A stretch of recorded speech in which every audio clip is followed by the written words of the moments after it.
Yang Guang of the Hong Kong and Macau Affairs Office says the recent events have undermined Hong Kong's prosperity and stability and touched the bottom line of the one country, two systems principle. 三条底线不能触碰。 Yang stresses key stances of the central government. Beijing hopes Hong Kong people will oppose and boycott violence and firmly protect its rule of law. Yang further stresses that Hong Kong should end political wrangling as soon as possible and focus on developing the economy and improving people's livelihoods. 坚决支持 The central government resolutely supports Chief Executive Carrie Lam as leader of the Special Administrative Region's government, implementing policy according to the law. It resolutely supports strict enforcement of the law by the Hong Kong police. It resolutely supports the punishment of lawbreakers by judicial departments according to the law and safeguarding the rule of law. Yang discusses the importance of abiding by laws and investigating and dealing with those who break it, instead of resorting to violence.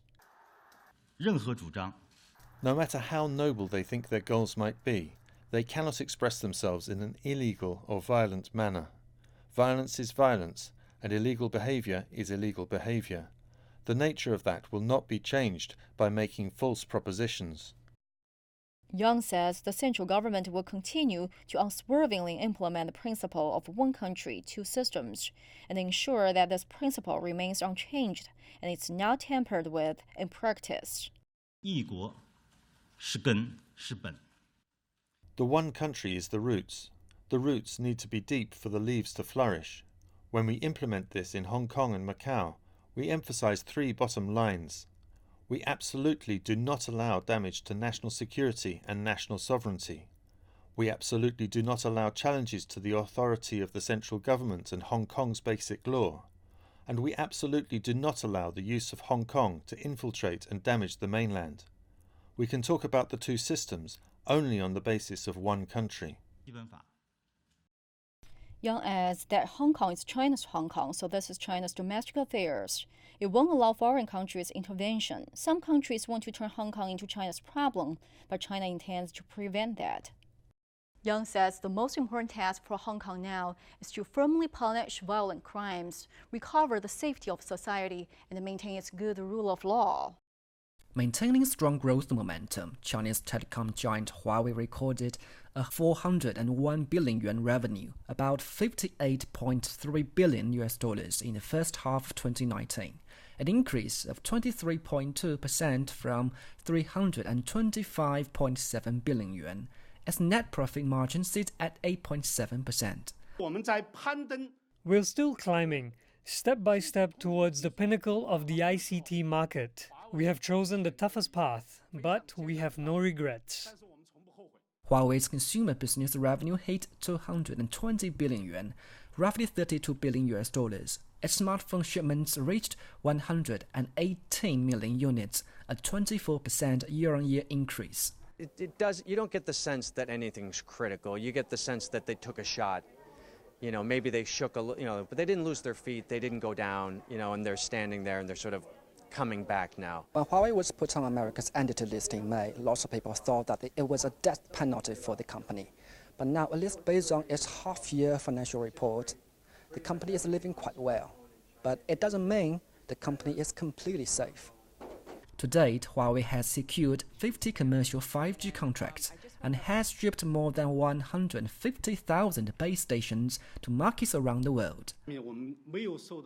Our 5G deployment has not been affected by the US ban because we've long been prepared for this. Even after the ban was imposed on us on May 16th, we still got 11 new 5G contracts. Our profitable business supported us with enough cash flow in the first half of this year, and I believe by the end of this year, we'll still have a very sound and positive cash flow, and that will support our long-term development. The company will invest 120 billion yuan or $17.4 billion in research and development. That's an 18% increase from last year. How anyone can beat Huawei in the carrier business? I don't. They're growing. Ericsson and Nokia are flat, and they have been flat for years, and they're significantly smaller, and they're not matching Huawei in its spending in R&D. However, the real driver of growth was Huawei's consumer business, and that relies on the results of the US-China trade talks. Several funds allocated shares in the stock market are seeing major rises.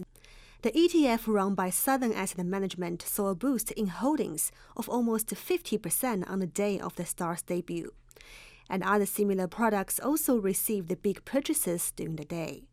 Much of the enthusiasm for the exchange-traded funds stems from stock's high threshold for investors, which means that ETFs are an effective investment method for both individual and institutional investors otherwise not qualified to bid for the new high-tech stocks.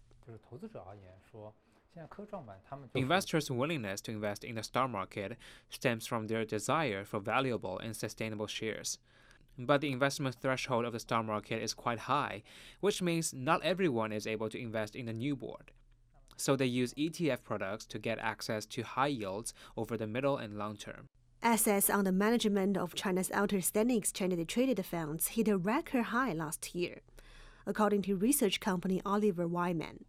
The company says ETFs are gaining popularity among both retail and institutional investors, especially the funds tracking startups. The eFund Chinex ETF, for example, saw a rise in holdings of more than 480% in 2018. One of the reasons, of course, is the large potential growth of the middle and small-sized firms, which the Chinex ETF tracks, while at the same time, ETFs offer an easy and convenient way to invest. Yeah, in the last year, we see a lot of participation in China Next ETF. So one of the reasons is that it's a very efficient tool for Chinese investors to get exposure, get investment into the tech market, which is normally the China Next market is less liquid, less easy for investors to invest. So it becomes a very efficient tool for investors to invest in. Experts also expect more ETF products tracking the new stock market to be released in the coming months, especially after the launch of the stock market index by the Shanghai Stock Exchange and the China Securities Index. China says it had frank, efficient, and constructive talks with the U.S. as their latest round of trade negotiations wrapped up in Shanghai. Chinese Vice Premier Liu He and Minister of Commerce Zhong Shan met with the U.S. Trade Representative Robert Lighthizer and Treasury Secretary Stephen Mnuchin on Wednesday. Beijing says the two sides discussed China's purchase of the U.S. agricultural products based on its needs. The 12th round of talks aimed at implementing the consensus reached by the leaders of the two countries in Osaka, Japan. Beijing says the next round of trade negotiations will be held in the U.S. in September. Xiao Yu, a recent university graduate, was introduced to the martial arts gym 24 kick by a friend. The rush of the sport and newfound camaraderie made her want to stay. They use many interesting teaching methods. For instance, if I do 8 different movements, they give me points for each one, which encourages me to get a higher score. Perhaps the biggest difference is that the trainers and the people at the front desk don't promote different types of memberships and things like that. Instead, they help me make that decision on my own. Li Then-ping is a Beijing resident.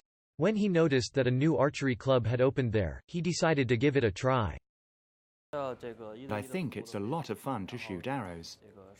Mainly, it just feels amazing when you hit the 10 points mark. I can come whenever I want to shoot a few arrows. It's not like football or basketball, where you have to find a time that suits everybody. The service is very good, and they often come over to help us adjust our movements. If we're doing something wrong, they correct us, or if the bow is broken, they help us fix it. Established in 1997, Capital Archery Sports Club is the oldest indoors archery club in China. Having researched the international market, the club settled on using a modern type of bow called a compound bow, which is easier for beginners to use than traditional bows.